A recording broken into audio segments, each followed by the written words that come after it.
వేములవాడ పట్టణంలో Bharatiya Janata party BJP ఆధ్వర్యంలో municipal ఎన్నికల విజయ సంకల్ప సమావేశం ఘనంగా నిర్వహించబడింది. ఈ సమావేశానికి ముఖ్య అతిథిగా మాజీ మంత్రి రాజన్న సిరిసిల్ల జిల్లా మున్సిపల్ కన్వీనర్ ఇనుగాల పెద్దిరెడ్డి హాజరై పార్టీ శ్రేణులకు దిశానిర్దేశం చేశారు. ఈ సందర్భంగా ఆయన మాట్లాడుతూ రాబోయే మున్సిపల్ ఎన్నికల్లో బీజేపీ అభ్యర్థుల విజయం కోసం కార్యకర్తలు సమిష్టిగా కృషి చేయాలని పిలుపునిచ్చారు. ప్రజా సమస్యలపై పోరాటమే పార్టీ లక్ష్యమని, ప్రతి వార్డులో పార్టీ బలంగా నిలబడేలా నాయకులు కార్యకర్తలు పనిచేయాలని సూచించారు. ఈ కార్యక్రమంలో బీజేపీ జిల్లా అధ్యక్షుడు రెడ్డబోయిన గోపి, నియోజకవర్గ ఇన్ఛార్జు వికాసరావు, పట్టణ అధ్యక్షుడు రాపల్లి శ్రీధర్తో పాటు నాయకులు ఎర్రం మహేషు, అల్లాడి రమేషు, కుమ్మరి శంకర్, బండా మల్లేశం, రేగుల మల్లికార్జున్, చంటి మహేషు, సిరికొండ శ్రీనివాస్, లింగంపల్లి శంకర్ తదితరులు పాల్గొన్నారు.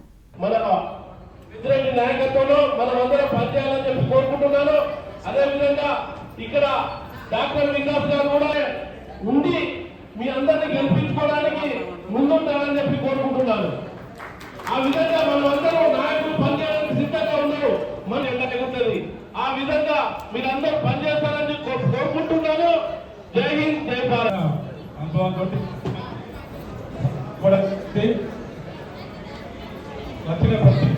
అలాగే ఇప్పుడు అల్లాడి రమేష్ గారు వారికి విలువైన సలహాలు సూచనలు మనం ఎన్నికలు తెలుసుకున్నందుకు వేములవాడలో మున్సిపల్ ఎలక్షన్ల సన్నాహక సమావేశం పెద్దిరెడ్డి గారు చీఫ్ గెస్ట్ గా వచ్చి మరి మాకందరికి దిశానిర్దేశం చేసిండ్రు.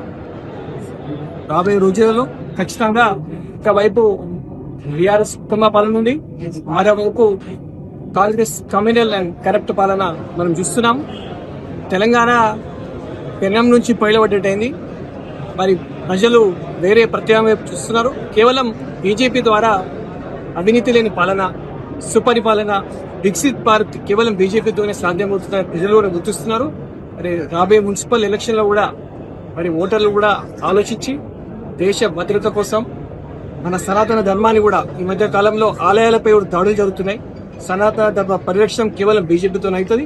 వికసిత్ భారత్ సంకల్పంలో, నరేంద్ర మోడీ గారి సంకల్పంలో వేములవాడ ప్రజలు కూడా భాగస్వాములు కావాలని కోరుకుంటూ బీజేపీ అభ్యర్థులను గెలిపించాలని కోరుకుంటున్నాను. ధన్యవాదాలు. మున్సిపల్ ఎన్నికలు రాబోతూ ఉన్నాయి. రిజర్వేషన్లు కూడా ప్రకటించబడ్డాయి. నోటిఫికేషన్ బహుశా ఇవాళ రేపు రావచ్చు. ఏదేమైనప్పటికీ కూడా ఆలస్యమైన విధి లేని పరిస్థితుల్లో మన ప్రభుత్వం ఎన్నికలు పెడతా ఉంది. ఎందుకంటే ఫైనాన్స్ కమిషన్ నిధులు రావాలంటే స్థానిక సంస్థలలో ఎన్నికలు జరగకపోవడం వల్ల ఇప్పటికే చాలా నష్టం జరిగింది.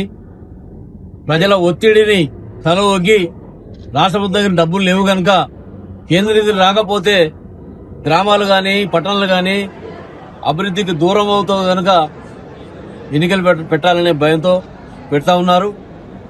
ఇవాళ తెలంగాణ వ్యాప్తంగా ఈ యొక్క మున్సిపల్ ఎన్నికలలో, కార్పొరేషన్ ఎన్నికలలో భారతీయ జనతా పార్టీ పెద్ద మెజార్టీ మున్సిపాలిటీలు, మెజార్టీ కార్పొరేషన్ గెలవబోతా ఉంది. ఎందుకంటే ఈ రాష్ట్ర ప్రభుత్వం 2 సంవత్సరాల క్రితం అధికారంలోకి వచ్చే ముందు ఏ వాగ్దానాలు అయితే చేయడం జరిగినాయో ఆ వాగ్దానాలు ఏ ఒక్కటి కూడా నెరవేర్చబడలేదు. ప్రజలు అది గమనిస్తా ఉన్నారు. బీఆర్ఎస్ పార్టీ నా కేంద్రంలో లేదు, నా రాష్ట్రంలో లేదు, వాళ్ళ ఓట్లేస్తే ఒరిగేదేం లేదని కూడా ప్రజల్లో ఒక భావన వచ్చింది. పట్టణాలు అభివృద్ధి చెందాలంటే కేంద్ర ప్రభుత్వం ద్వారా ఏదైతే పట్టణ అభివృద్ధి నిధులు వస్తాయో ఇప్పటికే 2400 కోట్లు ఈ రాష్ట్రానికి రావడం జరిగింది.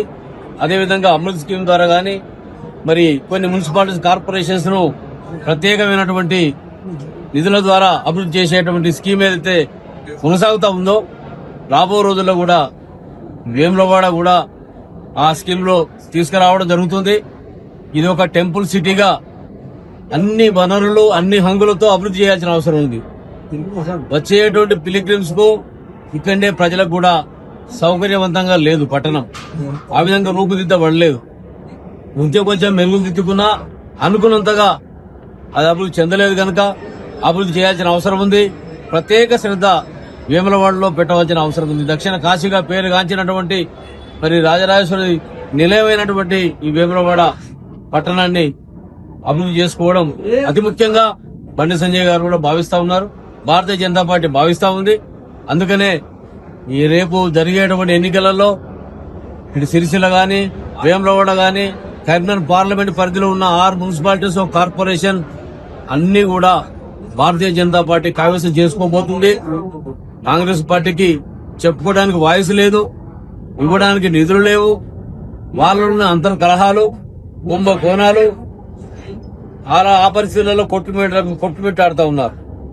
ఇక బీఆర్ఎస్ పార్టీ ఈ ఎంక్వైరీలు ఆ ఎంక్వైరీలని ఎప్పుడు ఎవరు ఏమైపోతారో తెలియని పరిస్థితులలో వాళ్ళు అంతర్గతమైనటువంటి కలహాలతోటి సతమతమవుతున్న పరిస్థితి. కనుక ఈ 2 పార్టీల ద్వారా ఈ మున్సిపాలిటీలలో ఏమీ ఒరిగేది లేదు. కనుక భారతీయ జనతా పార్టీ 100% గెలుస్తుంది. అదేవిధంగా దేశంలోనే కాంగ్రెస్ పార్టీ చాలా చిన్నదైపోయింది, ప్రాంతీయ పార్టీ కంటే చిన్నదైపోయింది. హిమాచల్ ప్రదేశ్, కర్ణాటక, తెలంగాణలో మాత్రమే ఆ ప్రభుత్వాలు ఉన్నాయి. రేపు రాబోయే ఎన్నికలలో కర్ణాటక హిమాచల్ 2 కూడా ఈ తెలంగాణ కంటే ముందే జరుగుతాయి ఎన్నికలు. ఆ 2 కూడా బీజేపీ కైవసం చేసుకోబోతుంది. చివరి మిగిలే తెలంగాణ ఒకటే. ఈ తెలంగాణ కూడా 100% రాబో శాసనసభ ఎన్నికలలో బీజేపీ గెలిచి కాంగ్రెస్ ముక్త్ భారత్గా ఈ ప్రజలు చూడబోతారు. దానికి ఇది ఒక సంకల్పం. ఈ మున్సిపల్ ఎన్నికలే దానికి ఒక మరి మార్గదర్శకంగా ఉంటాయని చెప్పి మేము భావిస్తా ఉన్నాం. ఏదేమైనా కర్రుగాల్చి వాత పెట్టే విధంగా ప్రజలు ఇప్పటికే నిర్ణయం తీసుకుని ఉన్నారు. మొన్న జరిగిన ఎన్నికలలో గుర్తులు లేవు, పార్టీ పరంగా జరిగిన ఎన్నికలు కావు. పార్టీ పరంగా జరిగే ఎన్నికలు ఇది మున్సిపాలిటీతో మొదలవుతుంది. దీని తర్వాత ఎంపీటీసీలు, జడ్పీటీసీలు ఉంటాయి.